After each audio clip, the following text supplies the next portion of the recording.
Well, this video might be a little late in the season. I wanted to do a best of the 2021 films, so let's jump into it.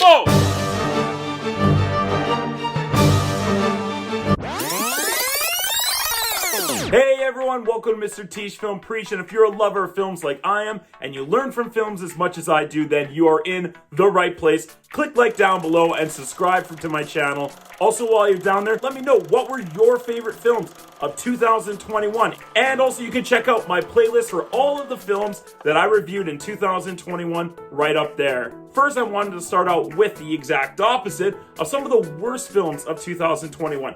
The Shadow in the Clouds, Home Sweet Home Alone, The Woman in the Window, Mortal Kombat, the one that I was so looking forward to, one of the most disappointing films of the year in The Green Knight. I never want to go on that journey again. Now, I want to go over a couple of films that I didn't actually get the chance to watch, simply haven't gotten to them yet, being The Ricardos, Cyrano, Nightmare Alley, The Swan Song, and I have Apple TV, The Lost Daughter, which is on Netflix. I know, I just haven't prioritized it. A few honorable mentions, films that I really liked, I enjoyed, I just couldn't quite give them a spot in my top 10 films of the year. The Last Duel, Zack Snyder's Justice League, Coda, heartwarming, beautifully directed. Come on, come on! The Mitchells vs. the Machines, animated film from Netflix that is probably one of the funniest films of the year. Malignant, James Wan, the great horror director, the great suspense thriller director, Raya and the Last Dragon, and also in May, I returned to the theaters with A Quiet Place Part 2. This was really hard to leave off my top 10 list. Now let's roll into The Big Show. Earth was that? I have no idea, but I know it did change. Not that big show. Number 10, Shang-Chi and the Legend of the Ten Rings. Incredible. It was so much fun. It was an awesome homage to Kung Fu movies. 3/4 of this film is wonderful. And then the last 20-25 minutes is just way too much CGI overload. But I can still forgive it because every time I've seen this film now, 3 times since it came out on Disney+, I have had so much fun. All I wanna do is have some fun.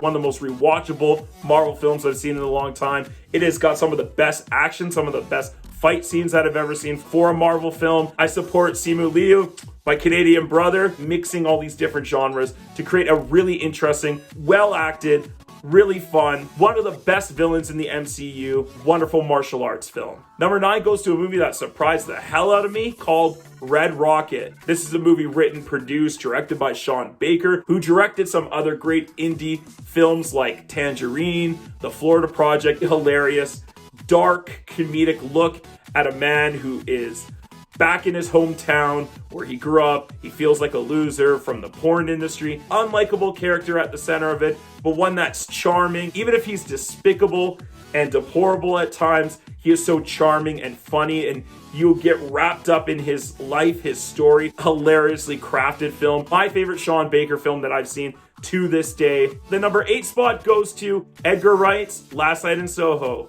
Beautifully looking suspense thriller film that's also a little bit of a coming of age story, wrapped up a murder mystery, combining with some supernatural elements. It is so well crafted. The soundtrack is obviously impeccable, as per usual with any Edgar Wright film. Anya Taylor-Joy and Thomasin McKenzie were phenomenal in this movie. I love them both. Bunch of great twists and turns. Things that I didn't really see coming until the last 30 minutes when I started to piece things together. It was a little bit of a slow burn and it wasn't quite as exciting as I thought it was going to. But once the second half of the film kicks in, it really gets going. Pays homage to these 1960 London-esque horror films. As I began to think about what are the films that I really remembered from this year, Last Night in Soho kept popping up in my head. Probably one of his best looking films, even if it's not personally one of my favorite Edgar Wright films. That's what I'm talking about.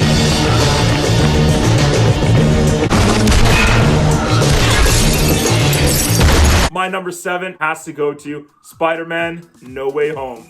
One of the best theater experiences I had in 2021, maybe even in the past 10 years. I was smiling, laughing, crying, smiling again. I was having so much fun. I don't know about you, but I'm getting all funned out. From start to finish, there is just so much great that you can grasp onto here. Lots of surprise cameos, lots of great characters from other universes showing up. A great way to cap off Tom Holland's trilogy in the Spider-Man. For sure, my favorite Tom Holland Spider-Man film of the three, and also mix in an original MCU story, including Doctor Strange, who I love. I'm down for the ride. So, Spider-Man No Way Home makes my number 7 spot of the year. Number 6 goes to Belfast. So gorgeous.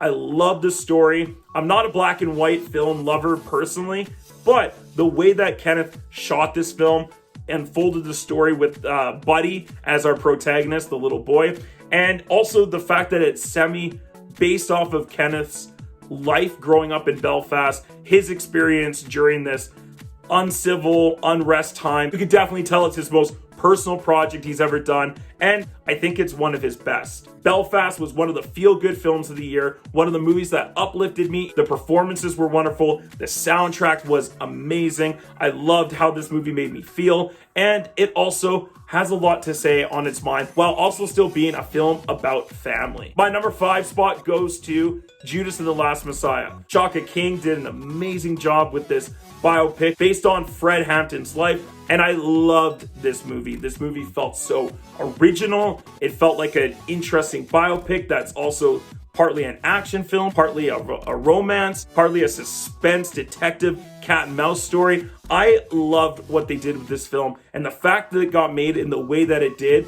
is just stunning. Obviously, Daniel Kaluuya gives a Academy Award winning performance. That's why, for me personally, it makes it into my top 5 films. My number 4 spot goes to one of my favorite filmmakers, especially because he's Canadian. Where are you headed? Winnipeg. Oh, no way. Say hey to Gary for me. Denis Villeneuve's Dune. Dune is this amazing visual masterpiece that was stunning from the moment I saw it to the last frame of the movie. I couldn't believe what he had accomplished with this book, with this story, the way that he did it, the cast that he assembled. It felt so visceral and real at times. This is from the same director of like Sicario, Prisoners, Arrival, Blade Runner 2049. Denis knows what the hell he's doing. Probably the most visually appealing experience I had in the theaters in 2021. One of the most beautifully shot films of the year. The only reason it's not in my top 3 is because it's an incomplete story. We don't get the second part, but still best looking and best sounding film of the year. Number 3 goes to Licorice Pizza, coming of age romance film that I just absolutely fell in love with. This movie is so fun. Are we having fun yet? It is immensely rewatchable. It's got so many great characters. Yet another director on this list who's taking a look back in the past at his childhood growing up, and this movie rocks. It looks beautiful. The soundtrack is one of the best of the year. It has so many great performances like Sean Penn, Bradley Cooper, Cooper Hoffman, Alana Haim, one of the best scripts of the year. Paul Thomas Anderson, I love his work like Boogie Nights and There Will Be Blood. This is for sure my 3rd favorite film out of all of PTA's movies. My 2nd place, my silver medal, goes to King Richard, starring Will Smith as Richard Williams. This, to me, is the best feel-good film of the year. If you want to be uplifted, inspired, and get passionate about something, this is the film to definitely check out. What a wonderful story. So many great performances in it, like Will Smith, who's going to win his Oscar this year. He better. The best of the best of the best, sir. Yeah, with honors. Ingenue Ellis, who is phenomenal. My man, John Bernthal, I love him in this performance. It moved me like almost no other film this year. It broke me down in some ways. It lifted me up. It has a great song by Beyonce in it. Definitely a crowd-pleasing film, one of the safer choices on this list. But that still doesn't mean it's not a great film, because it is. For people who want to become champions. I love movies that have winner mindsets. I love films that incorporate that into their script, into their characters. But this movie has, at the center, at its core, a wonderful performance by Will Smith and a character that is so interesting and dynamic. It's hard to take your eyes off the screen. And that leaves me with my number 1, my top film of 2021 goes to Pig. This is, for me, the biggest surprise of the year, the most shocking entrance I have on this list, the one that I didn't expect, the movie that came out of nowhere and took my heart out, ripped it in half, stitched it together. This movie serves up an unbelievable dish. It has an Oscar-worthy performance, finally, from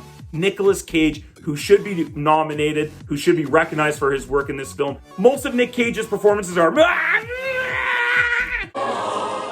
Open my eyes! Pissed blood! E-U-B-W-X-Y-Z! he actually pulls back on this performance. He's very reserved, but he also has such great range in this movie. I never thought that a story about a pig could be so moving, engaging, heartwarming, heartbreaking, and fascinating all at the same time. Maybe except for Babe. Oh, no, they're not. Alex Wolff delivers one of his best performances of his career in this interesting tale about restaurants, food, friendship, fathers and sons, all in this story that is told like it's going to be John Wick, but it's like if John Wick was a serious drama. The cinematography in this movie is stunning. The acting is wonderful. It is not just such a well-crafted film, but a surprising win.